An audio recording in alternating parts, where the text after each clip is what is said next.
Maybe it comes down to personal opinion, but I think we can definitively say that Season 3 of Storage Wars is the best one. It features the best characters, best items, and generally holds up better than the newer seasons. It's just a shame that the new seasons aren't that good. But these conclude my thoughts.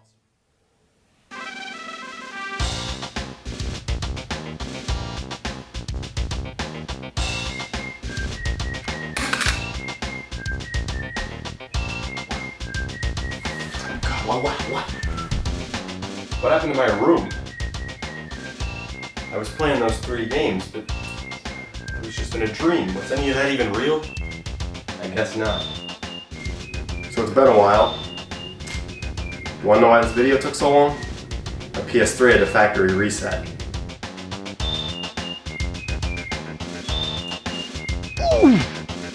But in all seriousness, I started this review over a year ago in 2020, and I played inconsistently over the next 2 years, which is a testament to how I feel about this game. But my capture card broke during the final boss fight, so I just gave up at that point. I fixed my capture card and played through one more time, so here I am. And let's get into it.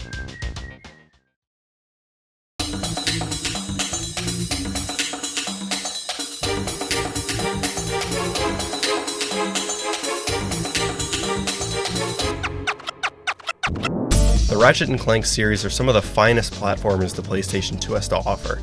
Developed by Insomniac Games, the original trilogy helped to solidify Ratchet as one of Sony's mascots, similar to the likes of Mario, Sonic, or Bubsy. But where Mario and Sonic are basically one-sided characters with nothing but positive traits, Ratchet and Clank are the opposite. Ratchet is a selfish, arrogant asshole, whereas Clank is rational, yet physically powerless. Even more unlike the other mascots, though, is that Ratchet and Clank have character development throughout the first game, an idea that still wasn't necessarily commonplace in games at the time, especially in a platformer made for kids. The series almost never included positive, idealistic worlds and situations, and that's a huge reason why I remember these games so fondly. The writing and humor had no problem with crossing the line. Everything down to the title was filled with innuendo. I will say though that after the PS2 games, Ratchet has lost most of his character development and has been boiled down to a positive hero. The 2016 Ratchet and Clank movie really went to show how much he's changed since the originals, which is unfortunate, but regardless, all the PS2 games are classic platformers. Technologically, the first game was a marvel, really showcasing what the PS2 was capable of. It might not hold up graphically today, but many of the stages and set pieces still look great in my opinion. The first 4 Ratchet games were all developed by Insomniac Games, the same guys who made Spyro, another character killed off in the 2010s. Like I said, all these games are great. At this point, Insomniac went off to make some other stupid games and handed the baton to High Impact Games, who were told to make a Ratchet game on the PlayStation Portable. This would be High Impact's first title, but the team was composed of former Insomniac and Naughty Dog employees, who had experience in the Ratchet series. So, they developed a game in about 18 months and released it in 2007. Ratchet and Clank, Size Matters. The PSP version was a critical success, prompting a PS2 port a year later, which I'll be using for gameplay footage. It's worth mentioning that supposedly the PS2 port is much worse than the PSP version, but it's hard to find good evidence for that. Reviews favored the PSP version, however the PS2 port came with a ton of quality of life improvements, so I really can't tell. Now, I had played the previous 4 games going into this one, and was expecting a pretty similar experience. By the looks of it, they are very similar games, but once you dive in deeper, there are some glaring differences.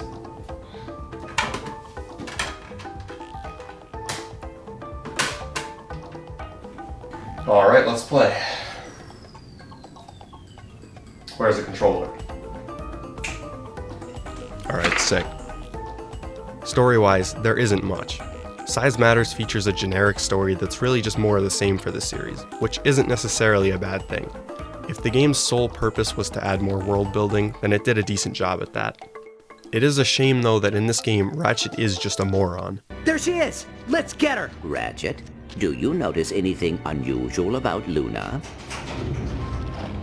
Well, she does seem to have an unusually large door in the back of her head. And why do you suppose that is? She's, robot? Correct. I don't know why they took this direction with the story, but Ratchet has basically been boiled down to a fool. Right off the bat, some of the physics and sound effects are just wrong. Ratchet's long jump is noticeably tweaked. It seems to not give you as much height and in turn distance. Given that it was my favorite move in the originals, it's annoying to see it changed. Many classic sound effects were changed as well, making them sound much less personalized to the series. You could call this nitpicking, but these were huge reasons why I liked the originals. At its core, Size Matters is still just a Ratchet game. It has the platforming, over-the-top weapons, and satirical writing that the original games had. Quark? Clank! What a coincidence! What are you doing here? I am trailing Ratchet and Clank to see what they are doing, so I can join in on their next adventure. Hey, that's what I'm doing! No, wait, So you start playing and it's really just more of the same for the series. Run, jump, shoot, the basics. But the combat starts to get really boring. Just these long fights that go nowhere and pose absolutely no threat to you as a player. And the weapons in Size Matters are some of the worst that the series has seen. The majority of them feel like they do literally no damage. Almost every weapon is super weak and slow, but they also just sound so dull. This is a problem from a game design perspective. Sound is equally as important as the control of a weapon in a game. Take the bouncer from Going Commando.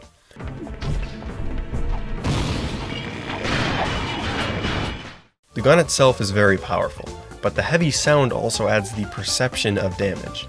This is a huge reason why the super shotgun from Doom 2 was so good.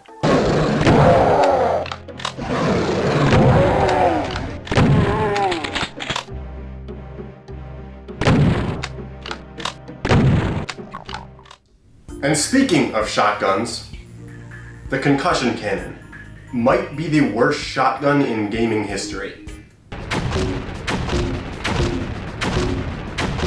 Not even to mention how weak it is, the spread on this gun is abysmal. This is even worse than Doom 3's shotgun.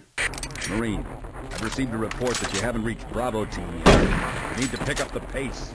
Can't wait for it. Reaching the communication facility quickly is imperative. And there's even an upgrade to make the spread wider, in case you wanted that. Okay, moving on, and we get to a Clank section. I've never been fond of these sections in any Ratchet game, mainly because of how slow you move. This just breaks up the action and makes the game boring. Size Matters has a ton of things that slow down the gameplay. There's the Clank section, a bunch of grind rail puzzles, hoverboard races, flying shooter sections, Clankbot puzzles, and these stupid gladiator matches that just go on and on and on. Obviously the game needed variety, but legitimately none of these side missions are fun. The game actually shows signs of getting better around the halfway point. A few levels start to feel like they were from the originals. One really good level was this dream world, where you play inside of Ratchet's mind.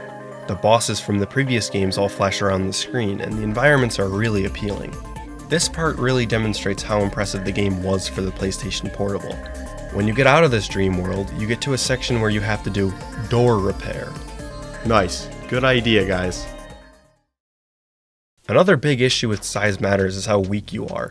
I played on New Game Plus, which lets you carry over your weapons and upgraded health from the first playthrough, but I was still getting killed in 2 hits. I even had the second best armor set in the game. Speaking of, the armor system is one thing that Size Matters does really well. As you play, you collect new armor, which is swappable and doesn't require you to grind for bolts like you had to do in the previous games. What's very disappointing about this game is the music. In the beginning, I thought it was going to be very similar to the originals, very futuristic, upbeat themes. But as the games continue, and especially as I'm editing this video, I really can't find any enjoyable themes from this game. The originals were so good, but this really only has 1 or 2 good themes. Size Matters is just so inconsistent. In one part, you'll be platforming and shooting and I'll start to think, hey, maybe this game isn't so bad after all. But then in the next level, you'll get to a terrible boss fight that isn't even fun. This specific boss fight is awful.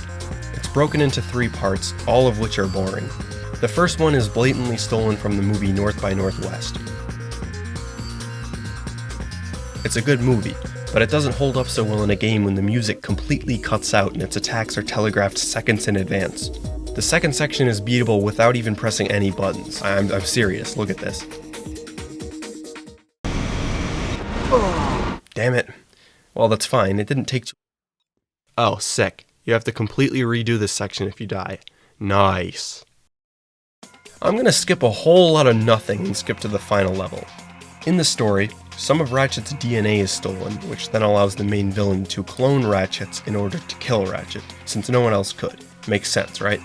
The actual name Size Matters refers to a shrink ray that Ratchet gets, and is most thoroughly used in this final section. Honestly, it's kind of funny that the only reason they chose that name is for the innuendo, and the actual item gets almost no use in-game. After a pointless 3-minute waiting section, the final boss fight starts, against this guy, Auto Destruct. The fight is actually pretty difficult without the right weapons, but eventually I finished it. How anticlimactic can a game get? Now look, for the sake of a better video, I could go out and say that this game sucks. That this game is a travesty for the entire series and should never be played. But in all honesty, I don't think it's that bad. Yes, the game differed from the originals, and yes, there were a ton of questionable design choices. But like I said in the beginning, the game adds world building, and it's another adventure that supposedly canonically, fits in the universe, and offers a similar experience to what Insomniac captured in the originals. Size Matters is a decent but flawed Ratchet game. So, what happened to High Impact? Well, the story actually takes us to before the release of Ratchet and Clank Size Matters. No one knows for sure how it happened, but High Impact started work on a new game. A game that was supposed to take the series in a new direction, based on ideas from the previous games. This game was so foul, so far gone from the original formula, that even I can't bear to play it. I don't know why, but I can't seem to remember what it was called.